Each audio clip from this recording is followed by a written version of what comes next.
It's my great pleasure to open our today's seminar because the speaker we have today is a very interesting speaker, I shall say. Dr. Ken Baskin from Philadelphia, who is, on the one hand, a very dear friend of mine, and I'm very happy that Ken has agreed to give a paper at our seminar. And on the other hand, Ken is a person whom I can honestly call a very original thinker, a person who works at the edge of a great variety of disciplines.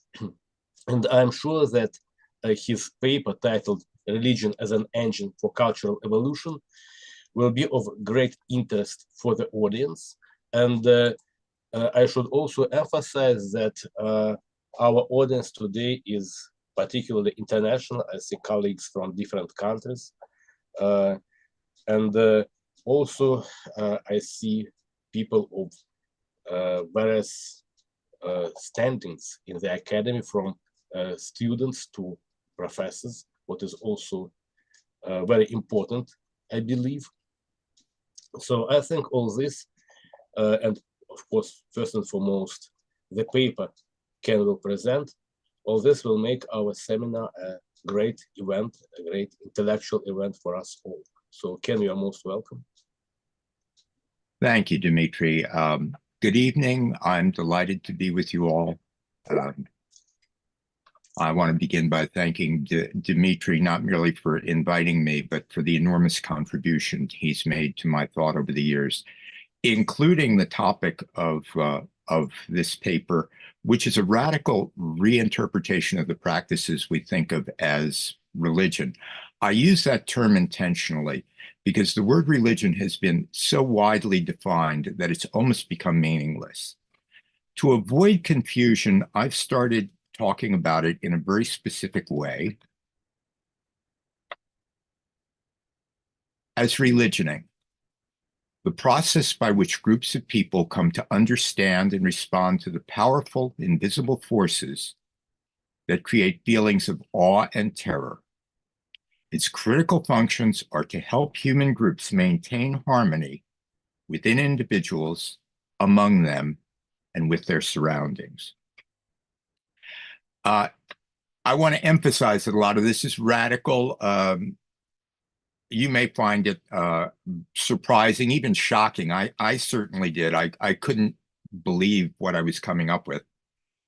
And among my, so what I want to do is run through my journey from a relatively mainstream position to the one I have today. And I do have one request. Because the position is radical, you may want to practice what my literary friends call the willing suspension of disbelief. That is, expect to be surprised and hold off making a judgment till the end. When I do, I'm very much looking forward to your feedback because my colleagues have been invaluable in helping me catch the boatload of mistakes I've made in my time working on this. And I hope perhaps some of you will be able to join that group of people who've helped me. So I used to agree with the mainstream position on religion, where in Scott Atran's words, religion is a community's costly and hard-to-fake commitment to a counterfactual and counterintuitive world of supernatural agents. Now, that's an excellent definition of modern Western monotheism. But what I've learned over 10 years is, in spite of its accuracy for, say, Western Christianity, it distorts and confuses thinking about other religious and spiritual traditions.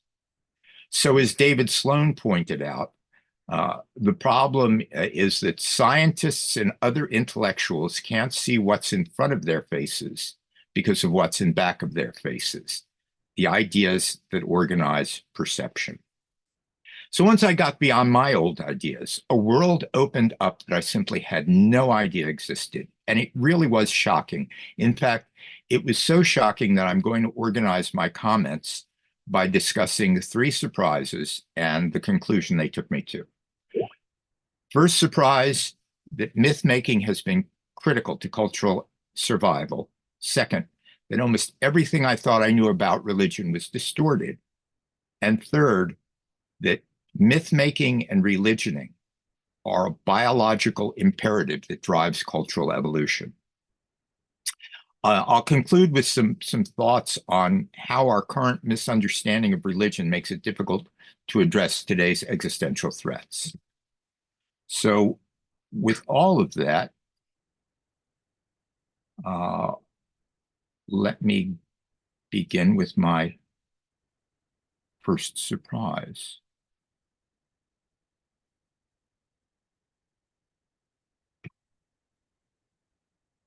Myth making has been critical for cultural survival. In a way, it began when Dimitri and I started working on the axial ages of history to examine the similarities we've noted independently about the axial age and modernity. In it, we view human history through the lens of complexity science. Now, I'd love nothing better than to spend half an hour talking about complexity science because it gave me the model that best helps me understand human behavior. But I only have time for a brief overview. So basically, complexity science offers an alternative to the clockwork universe worldview most of us grew up with, which taught us to think of the world as a machine composed of passive, distinct things unfolding in deterministic chains of predictable cause and effect, like the parts of a clock. All those things in the world are pre-programmed to behave in specific ways in face of specific stimuli. And so the idea of cultural evolution that grew from it was that all societies move one step at a time through the causal chains of being bands that become tribes, that become chiefdoms, that become states. Complexity science, on the other hand, is the study of the patterns that emerge as complex systems evolve. And it depicts the world as a nested network of systems that are continually combining to adapt to environments that are always changing. Think of your own body. Atoms are nested in molecules, molecules in macromolecules like DNA, the macromolecules in cells, cells in organs, organs in organ systems, and the organ systems in your whole body, which in turn, each of us is part of a family that's part of a community, going up and up to ecosystems and the planet and the solar system and galaxies. When we think of it in terms of that kind of long-term look, complexity science is showing us the universe as a carnival of interconnected systems at many levels, constantly adapting to changes around them. As a result, with complexity theory, evolution emerges as systems on all these levels interact in ways that often produce surprising results. So think, for instance, of how a small shift in the genome of a virus in China could combine with animal and human behavior to unleash COVID-19 and disrupt economic and political systems around the world. The key complexity pattern that Dimitri and I used was the way evolving systems unfold, not in straight predetermined lines, but in the alteration of stable and transformational periods. Early on, I expressed that alteration in this diagram.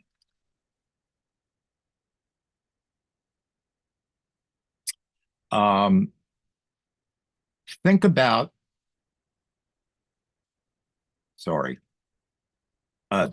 think about punctuated equilibrium, the theory Niles Etheridge and Stephen Jay Gould developed to explain the evolutionary jumps that follow mass extinctions.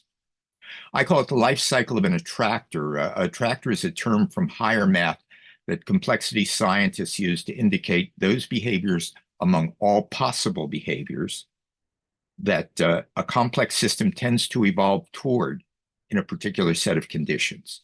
That is, an attractor defines a system's habitual behaviors, its default responses. The simplest example of what happens is what happens when you throw a chunk of ice into a pot and heat it on a stove. If you go from the left, it remains ice until it approaches the melting point, becomes turbulent, and turns into liquid, water. It then remains liquid until it approaches the boiling point, becomes turbulent again in a phase transition, and becomes gas. As I studied the figure and thought about it, I realized that almost any system that evolves follows this pattern. For instance, if you start from the left again, it describes how dinosaurs dominated ecosystems around the world 70 million years ago until, with that little circle there, the comet hit and destroyed those ecosystems and almost all the dinosaurs with them. Wiping out the dinosaurs opened a wide variety of ecological niches to mammals, which had mostly been rodent-like animals about the size of a shrew, who spent most of their time being careful they didn't become some dinosaur's dinner. With the dinosaurs' extinction, those mammals were free to evolve in a 10 million year phase transition, developing into everything from whales to horses and elephants to primates. Combined with the evolution of plant life as we know it today, this phase transition led to a stable state that's lasted more than 50 million years. We can also see this pattern in the way human personalities develop. Again, starting from the left of the figure. After the stable state of several months in the womb, a baby is born into the phase transition where they have to learn how to behave to survive the peculiarities of their parents. By 5, they usually have a stable childhood personality, which lasts until adolescence when they enter another phase transition. By 20 or so, most of them come out of that transition with a stable adult personality, which will often last until they hit midlife and yet another phase transition. Or think about the cycle of booms and busts that characterize Western economies. Now, I could go on talking about these examples, but the important thing is that they all follow the same dynamic. And if we start again at the left of the figure, at the end of the stable state, the component networks in any system have a long, successful history of following a limited number of all possible behaviors. Their survival had depended on interacting successfully with other component systems whose behaviors may have had an equally long history.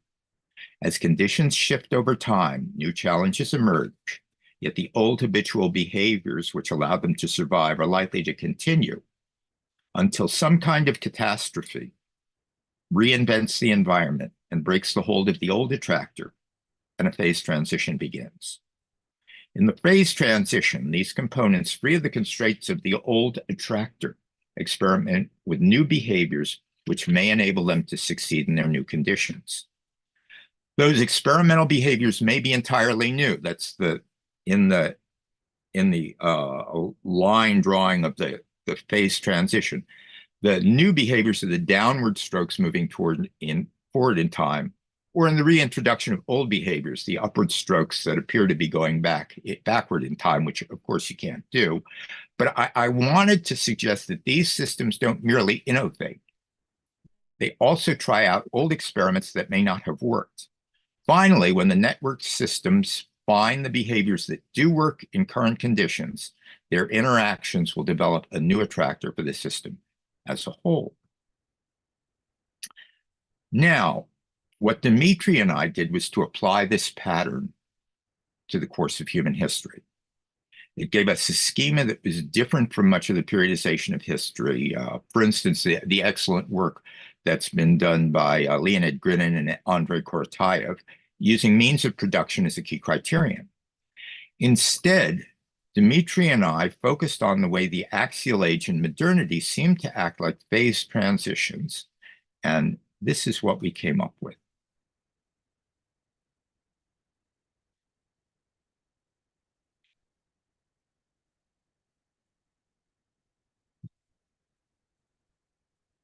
What we saw was 3 relatively long, stable states in the dominant sociopolitical structure across Eurasia, punctuated with the three-phase transitions, which occurred when conditions had changed so much that the culture of those societies had either to adapt or fall apart. The first stable state is the hunter-gatherer band, which remained dominant until the end of the Ice Age. Then, as human communities grew to hundreds and then thousands, the socioeconomic structure would be overwhelmed by the challenge of controlling larger communities of strangers. The experiments in the phase transition of the Neolithic Revolution would include the introduction of agriculture, as well as the rise of tribes, chiefdoms, and eventually states. At the end of the first phase transition, we enter the stable state of the pre-axial state, which I'll be calling kingdoms. That started around 3000 BCE in Mesopotamia and Egypt and spread across Eurasia. All these societies were basically similar. A semi-divine king who ruled through their inner circle, a polytheistic religion, the beginning of sophisticated writing, and bronze technology. This age of kingdoms would remain dominant until it would remain the dominant socio-political structure for about 2,000 years. In that period, population continued to grow, the amount of trade and available wealth increased, and technology, especially the domestication of horses and iron metal work, made it possible to have far larger armies that, with horse-drawn chariots, could travel faster and further. So by about 1000 BCE, the existing stable structure was overwhelmed because polities could now conquer empires, while advances in using writing made it easier to govern such vast territories. The result would be another phase transition, the Axial Age. In Greece and the Middle East, India, and China, this phase transition witnessed major social experiments, like the city-states of Greece, and horrifying wars. By the end of the period, the armies of the seven kingdoms in China often numbered in hundreds of thousands. They also developed terrifying weapons, such as crossbows that could shoot an arrow a half mile, so that you could be killed by someone who didn't even see you. To deal with these existential challenges and the terror it caused, these successful societies developed a new socioeconomic structure, the empire. This new stable state dominated politics across Eurasia between about 200 BCE and 1500 CE. Here, an emperor ruled a multicultural empire supported by a bureaucracy, a universalist religion, sophisticated writing, and iron technology. We see it in Rome and Islam, in the Gupta Empire in northern India, and a series of dynasties in China. These polities ensured enough stability that major advances in technology and culture continued to unfold. As the new technology was introduced across Europe, increasingly complex trading networks, culminating in the Mongol system linking Western Europe and China in the 13th century, created far greater wealth. And once again, this combination of new technologies, larger populations, and increased wealth would eventually overwhelm those empires.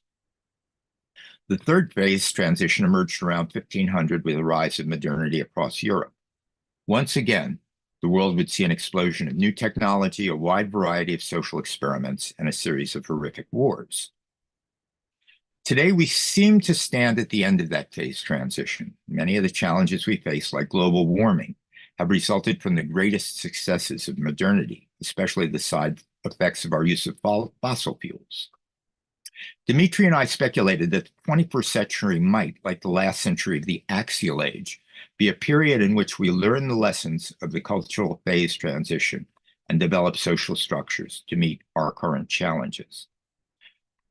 I'll get back to those challenges in a few minutes, but first let me finally express my first surprise. What shocked both Dimitri and me was how critical The rewriting of myth was to these societies' abilities to transform themselves. Axial Age Greece, for example, began with the myth of Olympian gods in Homer and Hesiod. Now, Homer's epics were especially important. There we see small kingdoms, such as Mycenae and Sparta, that fight each other like brothers until they were insulted by an enemy from the east, Troy, came together and defeated the Trojans, and finally went back to fighting each other. The gods are presented here as passionate and not entirely rational. The Trojan War, after all, starts as the result of a beauty contest. But the humans around them don't seem especially disturbed by that. Early Axial Age Greece was largely built on the model of this myth, with dozens of city-states that really weren't that different from Homer's Greek kingdoms. Athens and Sparta acted especially like feuding brothers. Then in 490 and 480, the enemy from the east, Persia, invaded, and the Greeks came together, defeated the Persians, and went back to fighting like brothers, eventually leading to the Peloponnesian Wars. These wars would significantly diminish the power of Greek city-states, leading to the rise of Macedonia and the conquests of Alexander.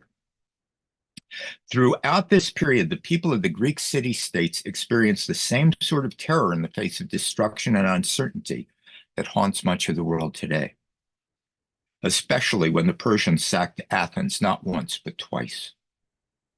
In response, members of its elite began to rewrite their myth, and we see that in the tragedies of Aeschylus, Sophocles, and Euripides, where the passion and irrationality of the gods create enormous suffering in basically good people such as Orestes or Iphigenia.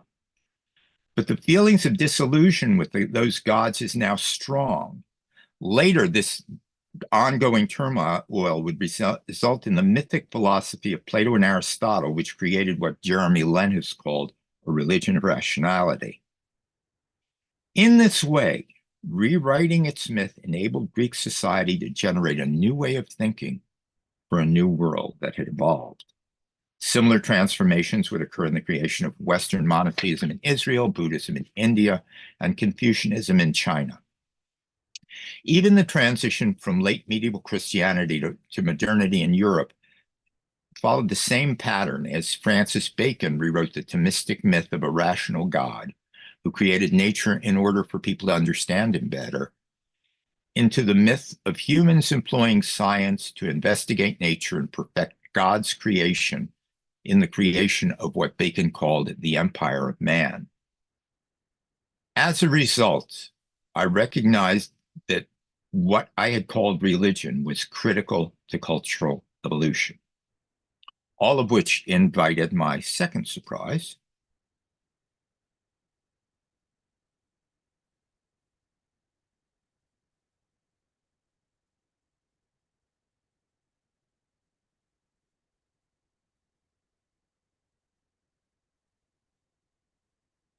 That almost everything I thought I knew about religion was distorted. Now, I had started studying religion about a decade ago, confident that everyone knew what religion is. Then I discovered that religion's almost impossible to define. There are something like 300 definitions, none of which has general acceptance. These definitions range from Bertrand Russell calling it a disease born of fear and a source of untold misery to the human race, to William James describing it as the belief that there is an unseen order and that our supreme good lies in harmoniously adjusting ourselves thereto. What began to surprise me was that I found both of them to be accurate. Marx defined religion politically, Freud and Jung psychologically, and anthropologists like Geertz, Clifford Geertz, as a way for societies to bind their members together. More and more, it seemed like the parable of the blind men and the elephants. How you defined religion depended on which part of the elephant you grabbed. Now, equally puzzling was the way that even first-class thinkers made statements about religion that were Well, to be kind, historically inaccurate. Philosopher Daniel Dennett, whose work I really enjoy, insists that religion's origin lies in the human need to believe. Yet, until the rise of Christianity, um, made belief a key issue around 150 BCE, religion was far more important for its ritual than its belief systems. These problems are so deep that several scholars have suggested that religion is no longer a valuable category of human behavior. I don't agree. After all, even militant atheists insist that the combination of myth and ritual that we think of as religion seems close to universal in human societies. So I set out to examine whether there might be a different way to think about religion, one that would include almost all these 300 definitions. I soon realized that the real problem in studying religion was in Wilson's comment about how our models of religion made it difficult for us to see what was actually going on. The issue here is that even for those who are atheists, religion is all around us. It's hard for me to get through my morning news feed without reading about the Pope or the Dalai Lama, the Patriarch of the Russian Orthodox Church, or an Ayatollah. I've also noticed that atheists tend to talk about religion even more than the devout. So starting from Wilson's observation, I began to wonder whether the underlying problem wasn't that all of us had to learn to equate religion with Western monotheism, which is very different from other religious and spiritual traditions. For one thing, before modernity, religion was so deeply woven into the fabric of societies that most societies don't even have a word for religion until they meet Westerners. In the modern West, however, everyone recognizes that religion is a separate social institution. For another, Western religions tend to read holy texts as literally true. Not so in other traditions. I noticed, for instance, someone's picture on Zoom is of the Hindu god Ganesh, who has an elephant head. And that's important because both Hindu and ancient Egyptian myth have divinities with human bodies and animal heads, which are almost certainly not intended to be accepted as a literal depiction of the god. But the literalism of the modern West was so strong that early archaeologists studying Egypt concluding that the builders of the pyramids were primitives because they believed in gods with animal heads. Finally, modern Western religions are mostly about worship. Yet the earliest scientists were astronomer priests in Babylon and Egypt, and Egyptian priests taught writing, and their temples were used to collect and distribute grain. So Wilson's comment is dead on.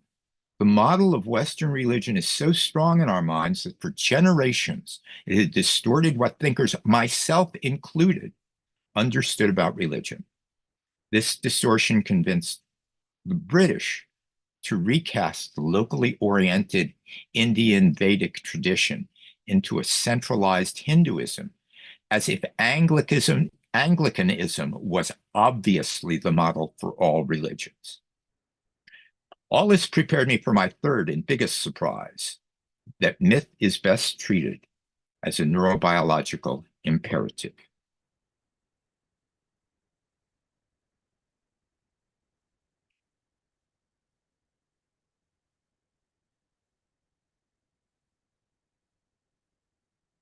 Now, in reading neurobiology, I've become convinced that our brains act as subconscious storytellers. Physicists tell us that the world as it is, the world before our minds process it, is a vast energy field that we can never directly see. Instead, our senses take in fields of fragmented information, and the subconscious mixes it with memory, compares the output to our mental models of how the world should and shouldn't be, and creates several possible scenarios. Finally, the subconscious chooses the storyline it thinks most likely to enable survival and presents it to the consciousness as what's actually going on. And until I read about it, I had never even imagined that the images moving across my consciousness are story-like models I myself had constructed in order to navigate the world. What's most important here is that we produce coherent stories that allow us to make decisions in order to survive. As a result, this process isn't always accurate. The subconscious mind sometimes omits information that doesn't fit or invents details that seem real even when they're not. And any of you who've been married will understand what I mean. Now, neurobiologist Daniel Hoffman goes so far as to insist that perception isn't about seeing accurately. It's about eliminating anything that distracts us from noticing things that will threaten our survival. What absolutely blindsided me is that myth making is a form of storytelling.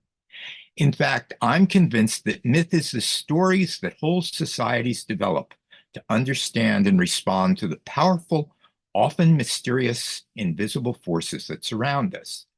These are the forces that can cause the death of a spouse or the birth of a child, a decade of abundance, or a natural catastrophe. Neurobiologists also tell us that the perceptual stories we create have to answer three questions. What's going on? What should I do? And why is it happening? And that is exactly what myth does. So, much of the Hebrew Bible was structured to answer these three questions after the Babylonian king Nebuchadnezzar destroyed Jerusalem and exiled much of its elite to Babylon around 587 BCE. What happened to the Judahites may have seemed obvious, but what to do and why it happened were still problematic. So over the course of several decades, the members of the elite who edited the Torah, the 5 books of Moses, from existing written fragments of Israelite myth, seem to have focused on the third question. Why didn't God protect his chosen people? The answer of those editors was what I call a mythic twist. At the time, people in the Mideast generally believed that if you were conquered, one of two things was true. Either your conqueror's gods were stronger than yours, or your God had abandoned you. But the editors of the Bible decided to change that a little. The God of the Judahites had not abandoned them. They had abandoned him. They had stopped worshiping him as the one true God and also worshipped Canaanite gods like Baal and Astarte. So God had used the Babylonians to punish his people for their misbehavior. Their catastrophes hadn't been a random act of people with a more powerful God. The Judahites themselves were responsible, so they could experience themselves as active agents rather than as helpless victims. Now the answer to the second question, how to respond, was clear. The Judahites must go back to worshiping the one true God as explained in the Torah, and he would restore them to their previous glory. So their culture remained strong, even though they could easily have lost faith in their God, seen their culture dissolve and disappear from history. Even in the face of the Romans throwing them out of Israel in 70 CE, as well as later exiles from countries like England and Spain, this transformation allowed them to become a culture without a homeland, yet make considerable contributions for 2.5 millennia. This rewriting of myth occurred in all the axial polities that transformed as the age of kingdoms became the age of empires. Now, this recognition that myth enabled people in any culture to understand and respond to the invisible forces we live among would lead me to a series of further thoughts. For one thing, myth is what Scott Atran calls it, stories about a counterfactual and counterintuitive world of supernatural agents. But it's also far more. It's an attempt to use poetry to explore the invisible forces that are represented as gods and spirits. Now, I will agree that most people, even in these societies, probably accepted those gods and spirits as real depictions. But I'm convinced that myths are written as a way to allow people in any society to struggle with the invisible forces that create existential threats to their survival. That is, myth enables them to use symbols to answer the third perceptual question for events in their society. And what made rewriting myth so powerful was the way myth almost always encodes the symbolic order of any group of people.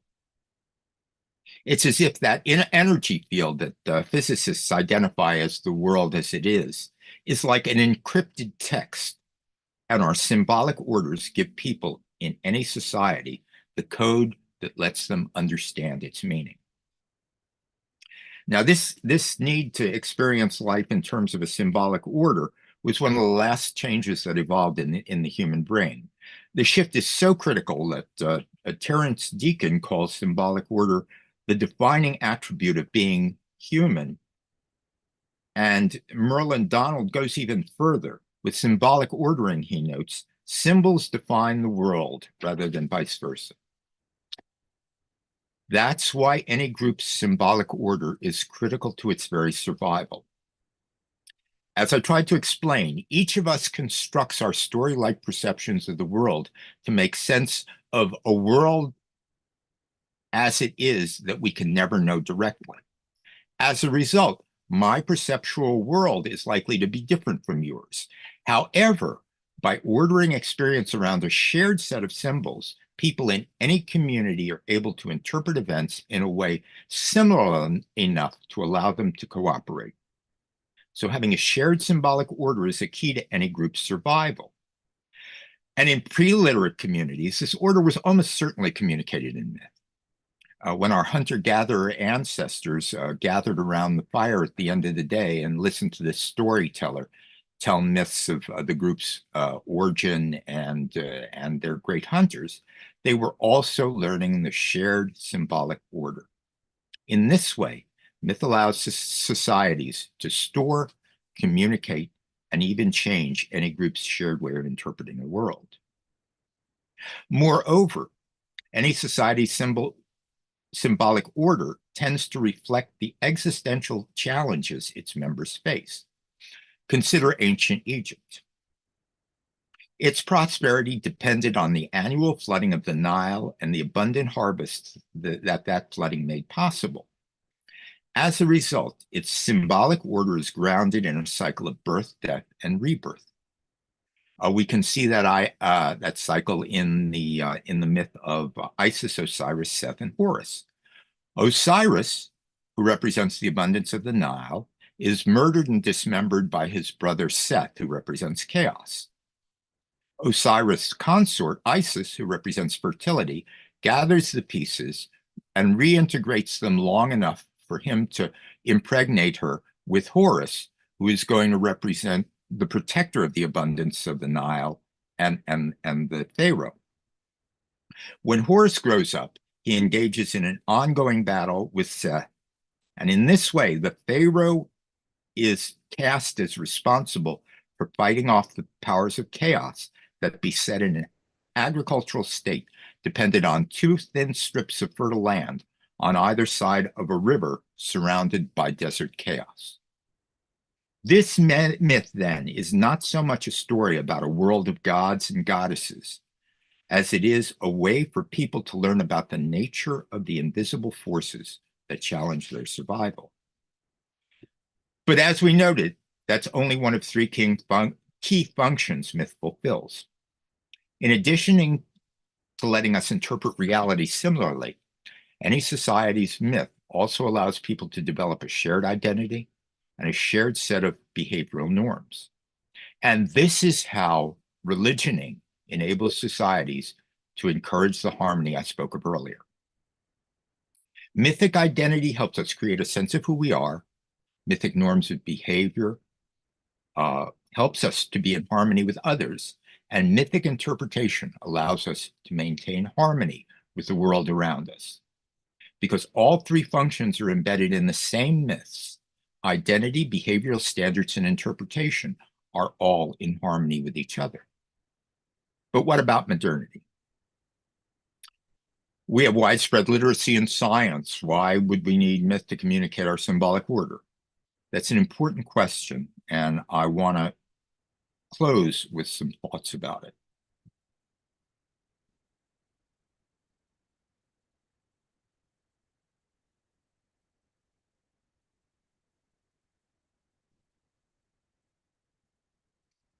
Our world today is very different from what it was at the end of the Age of Empires. Then the important cultures of the world were still mostly isolated. The long-established cultures of China and Eastern Asia were distinct from those of India, just as the emerging cultures of Russia and Western Europe were. Yes, there was a history of trade between Christians and Muslims, and Mongol invasions had created a world economic system that had acquainted many of these cultures with each other. But it's a far cry from the bleeding together of cultures that seems to be happening today. American commercial culture has deeply affected, some would say infected, even China. Moreover, India's meditative tradition has very nearly become part of the mainstream in American culture. These cultures our cultures are hardly homogenized, but they have created deep and almost certainly lasting adaptations to each other. So what can we say about the commonalities among our cultures today? We go back about 400 years, we can see the beginning of two developments at the heart of both the great accomplishments of Western modernity and the existential challenges they've created. The first development was the emergence of analytic science, and the second was the rise of capitalistic cultures, each of which would develop its own myth, as European elites worked to recover from the horrors of a century and a half of religious war. The new symbolic order that would emerge began with the discovery of astronomers such as Kepler, Copernicus, and Galileo. They came to realize that the stars and planets moved with a mathematical precision that would lead Kepler to comment that the machine of the universe is not similar to a divine animated being, but similar to a clock. This was the concept of the clockwork universe, a symbolic order that compared our world to a machine. It's the symbolic order that governs much of Western life today, although a newer order grounded in the same ideas as complexity science appears to be emerging. The myth of science would be articulated by Francis Bacon in the 1620s in books such as Novum Organum and The New Atlantis. Bacon explained that the task of the scientist was to torture nature, to extract her secrets.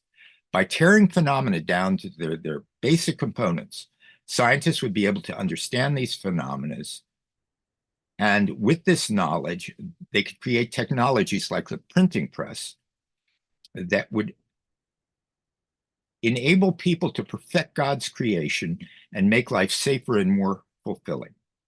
Much of what Bacon wrote was prophetic.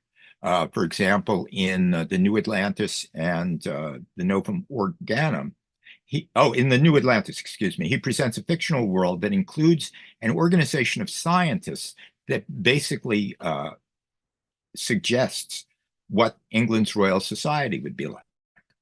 Over the next 300 years, scientists would make discoveries that led to a vast array of innovations that have made life better. For instance, increasing agricultural output so we can now feed a population of 8 billion and communicate with most of them. The myth of capitalism was also developed in the 17th century, as Max Weber documents in The Protestant Ethic. Basically, the European commercial class would seem to be rewriting the myth of Christianity in order to get around Jesus' warnings of the spiritual dangers of wealth. So what would become the capitalist myth begins with the belief that God had predestined life and created humans to dominate nature.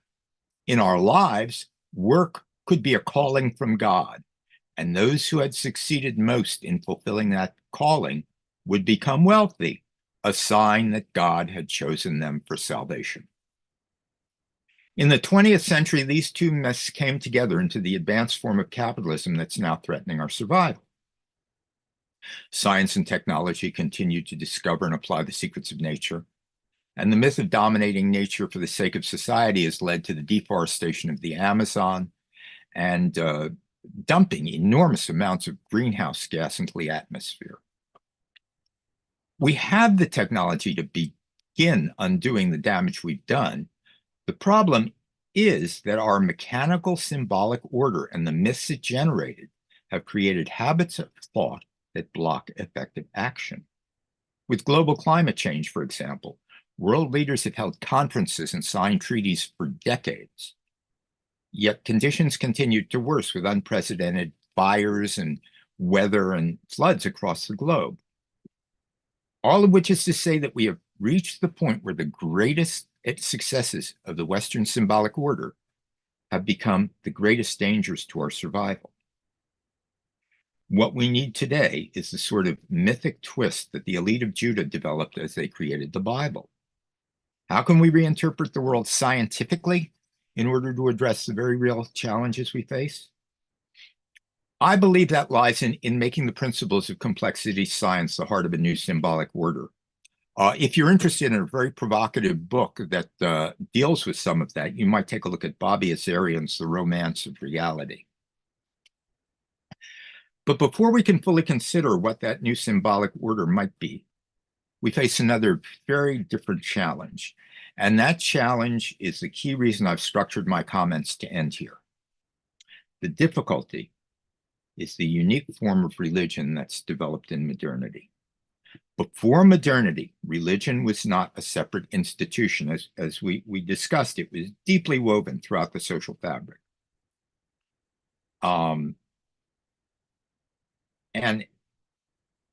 We've talked about the three central myths, and I want to touch on them one more time. Myth allows members of any society to interpret reality, develop a shared identity, and have a shared standard. However, the modern Western symbolic order is analytic and reductive. So it views society as a collection of distinct individuals. You may remember Margaret Thatcher's comment that there's no such thing as communities, just individuals and families. Our symbolic order also pictures institutions as separate and distinct. As a result, the three purposes of myth I just mentioned were assumed by different institutional structures. Interpreting reality became the task of science, developing a shared identity of nationalism, and having shared behavioral standards of capitalism. Each of these would build on different sets of values and generate different myths to the point that they have come into conflict over how to handle our existential challenges. With climate change, for example, scientists have warned for nearly 50 years that increasing emissions of greenhouse gases would severely disrupt our societies. On the other hand, capitalists seem to act as if they still believe that making money for themselves, as well as their shareholders, is a sign of God's favor, and cutting back on the production of coal, oil, and natural gas will probably make them lose money. Finally, nationalism created a sense of competition among leaders, each of whom is first and foremost concerned with what their national industries would have to do.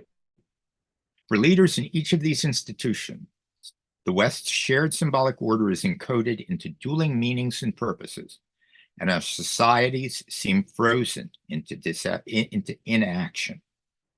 This disintegration of social institutions has allowed their leaders to twist our shared symbolic order to the point that each can justify their own interests, no matter what the effect on our world. As a result, while we clearly need a mythic twist to our symbolic order, how to make that possible is extremely difficult. Is it even possible to put this institutional Humpty Dumpty back together again? I don't know. Quite frankly, I seem to be better at asking questions than answering them. However, it's a lot easier to find answers once you ask the question in a way that makes an answer possible. And that's what I've been trying to lay out for you. As I noticed earlier, human perception has to answer three questions. What's going on? What should I do? And why is it happening? Like the Judahites, we know what's going on. We've allowed our technology and economic system to develop so that it's endangering the world we live in. My guess is that the answer to the second question has something to do with creating a mythic twist that will allow us to develop a way of thinking scientifically that leads us to appreciate how deeply everything is interconnected. But how that can happen, again, is beyond my ability to guess. The really difficult question, though, is the third. Why did we let it happen?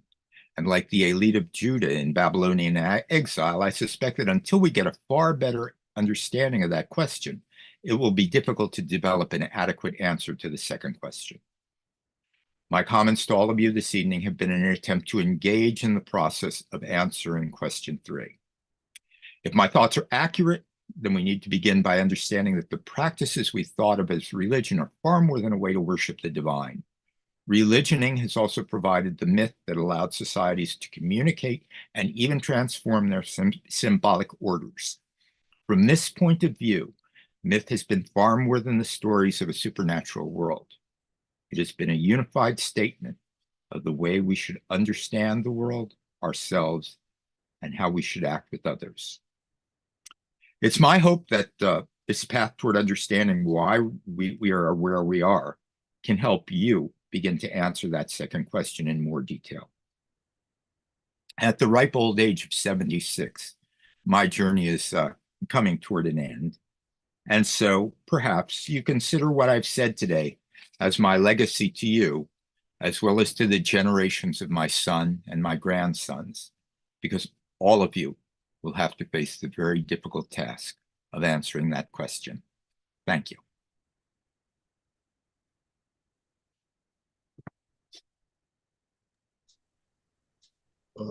Thank you very much, Ken. So, well, now we can ask questions, so make comments, so everyone is welcome, please. So Maria writes that we already have 2 comments on YouTube. Here it is. Just a minute, let me open it. The first one, I think missing link is somewhat Lacanian connection between internal models of world in general sense and those that exist in language only. Second comment from the same author as the previous one. Modern science is post-positivist. It aligns with ever-evolving Baskin view on world that can never settle down. The difference is it states that some myths might be more precise than other myths. I don't think we can guess who the author of these comments is, but in any case, can you reply? I completely agree. The book I mentioned, The Romance of Reality, is very heavily influenced by Bayesian thought. Language is a dull weapon. I've talked with a lot of writers who tell me that they think language is the enemy because it can't really precisely get to things. That's why myth is wonderful.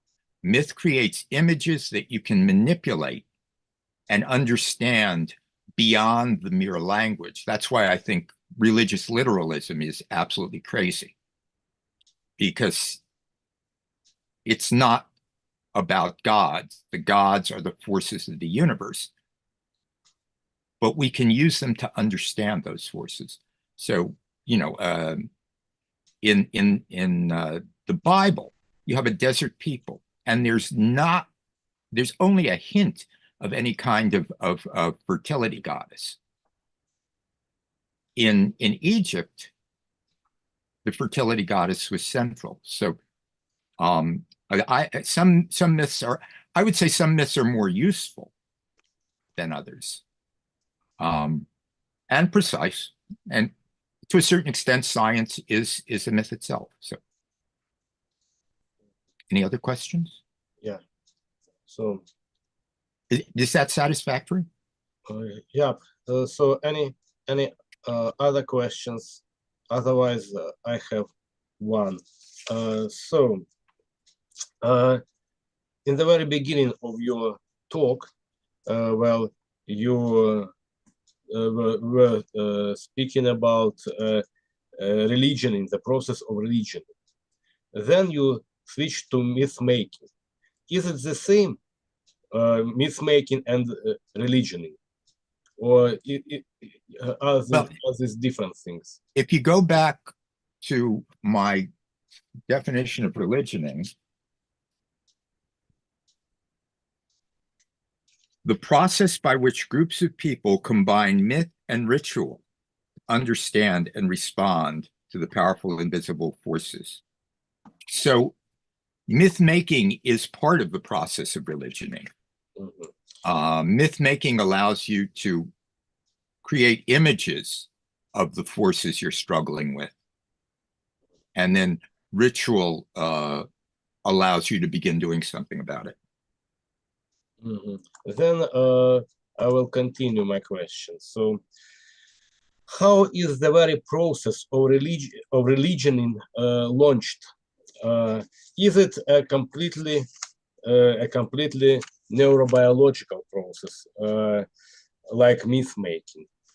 So I wonder, where does what you call the feeling of powerful invisible forces that create feelings of awe and terror appear? How do they appear, these feelings? Is it something rooted completely in the human nature, or does it have any cultural, social preconditions? Oh, it's definitely very strongly structured by culture. Every culture is different. Every culture, look at the many ways we human beings have lived.